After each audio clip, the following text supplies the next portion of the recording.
Assalamu alaikum talibat. I hope you are fine. I'm trying to record this video, which will be a little bit short because I cannot speak because I have a problem with my voice. I tried to summarize certain points related to this chapter, explosion. You remember the previous chapter was gunpowder, and I told you that gunpowder is gonna be followed by something that will be exploded, and we discussed the title, and the writer showed how James is getting closer to Louisa, and his plan is activated, is now working. So the plan of reaching Louisa and being close to her. I also like to remind you that previous chapters we had Louisa and Tom visiting Stephen Blackpool at his own house, where Mrs. Pegler was present, the old woman, and Louisa tried to give Stephen some money, but of course he refused, and at the end of the meeting Tom met Stephen and asked him to move around the bank 1 hour or 2 after his night shift is over. And I told you Tom is planning for something. So this chapter is entitled Explosion because there are a climactic point of events that takes place in the chapter. To continue his relation with Louisa, James has moved forward and his confidence is getting stronger. Louisa's confidence in him, because he showed attention and care for her brother, so he knew how to earn this confidence. He had established a confidence with her from which her husband was excluded, which means a kind of accomplishment for James. He had established a confidence with her that absolutely turned upon her indifference toward her husband and the absence now at all times. So now James and Louisa are very close to each other.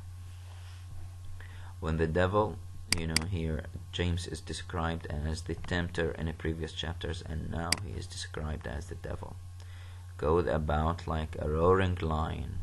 Look at the metaphor, just like a lion who tries to eat or devour his prey. He goes about in a shape by which a few but savages and hunters are attracted. But when he is trimmed, smooth, and varnished according to the mode, when he is aweary of vice and aweary of virtue, used up as to brimstone, etc. This is a continuation for the previous chapter. Now we have the explosion that we are talking about. Harthouse, cried Bounderby. Have you heard? Heard what? The bank is robbed. Bounderby's bank is robbed. And of course, when we say robbed, now you remember and you understand who is the robber, who did that. You don't mean it. Robbed last night, sir, in an extraordinary manner, robbed with a false key. Of much, the money of much, of not more than 150 pound, مو أكثر من 150 pound. So what is important in this chapter is that the explosion, the bank robbery, and what goes around the robbery, the reactions, how people reacted, how the characters behave towards this issue. I tell you what, it might have been a 20,000 pound, but El robber took only 150 pound. Dropped as if, and here's Tom Gradgrin's daughter knows pretty well what it might have been if you don't. blustered Bounderby. It dropped, sir, as if she was shot when I told her. Never knew her do such a thing before. Does her credit under the circumstance, in my opinion. This is how Louisa reacted to the robbery.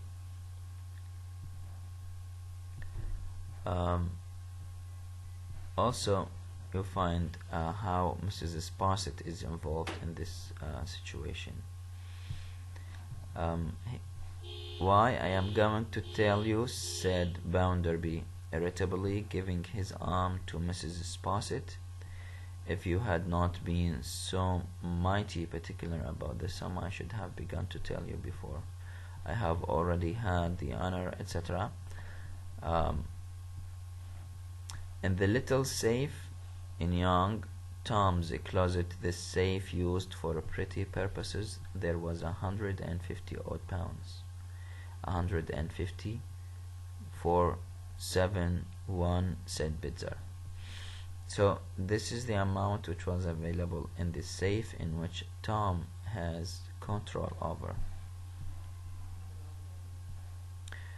In the mid of this kind of troubled situation and the robbery, and every person is being let's say worried and curious, here Bounderby asked about Tom. Tom is missing. Where is Tom, by the way? Where is Tom بالمناسبة؟ وين توم مختفي? Asked Harthouse asked, glancing around. He has been helping the police. كان يساعد الشرطة على إيجاد اللص, and stays behind at the bank. I wish these fellows had tried to rob me when I was at his time of life. They would have been out of pocket if they had invested 18 pence in the job.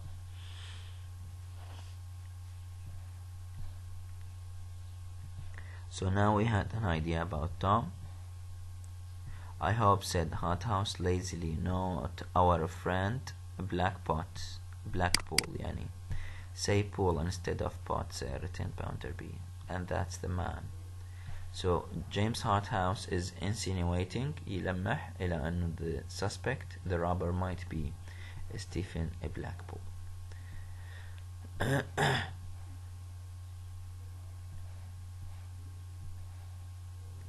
I think so, sir, said Bounderby with a defiant note. I think so, but there are more of them in it. There is an old woman. أكو أكثر من شخصية يعني مشتبهة ممكن.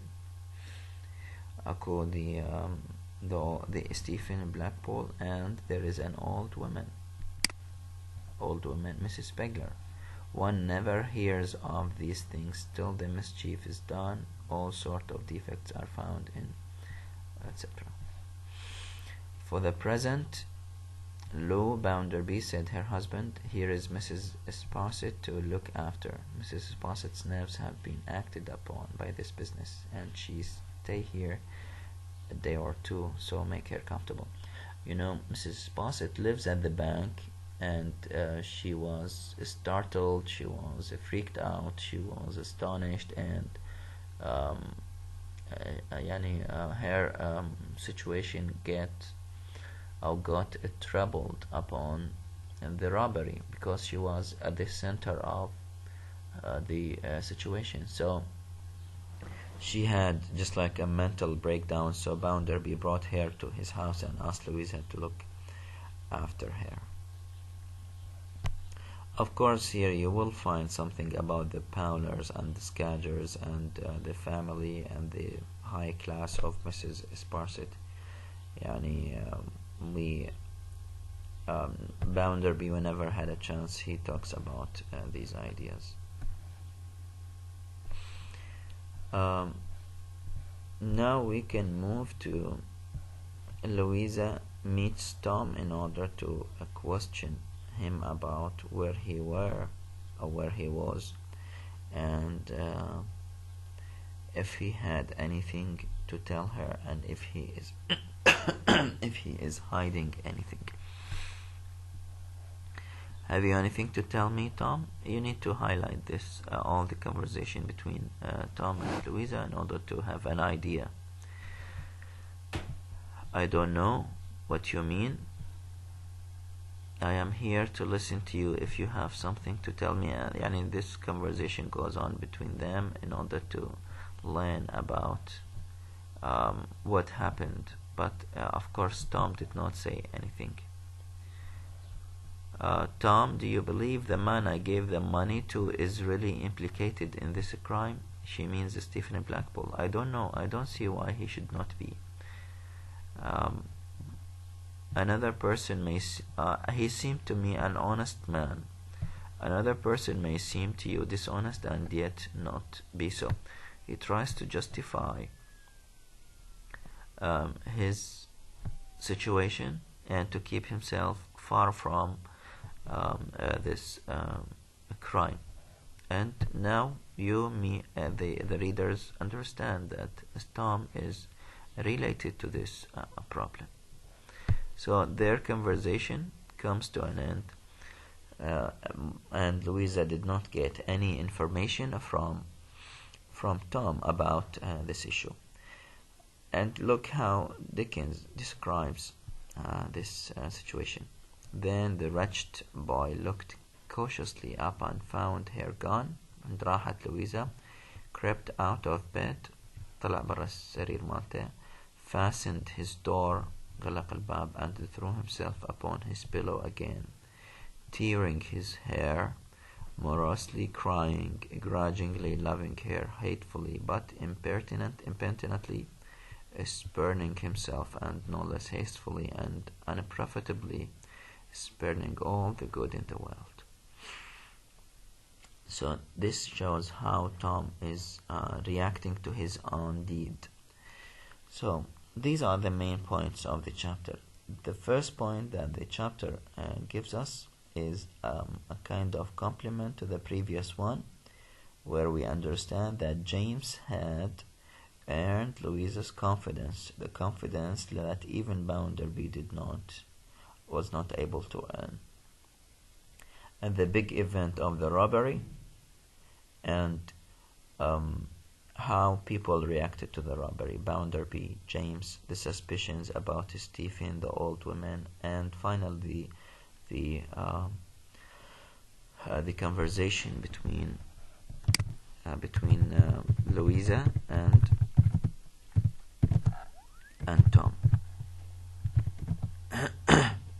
about the robbery. So these are the main points of the chapter. Thank you.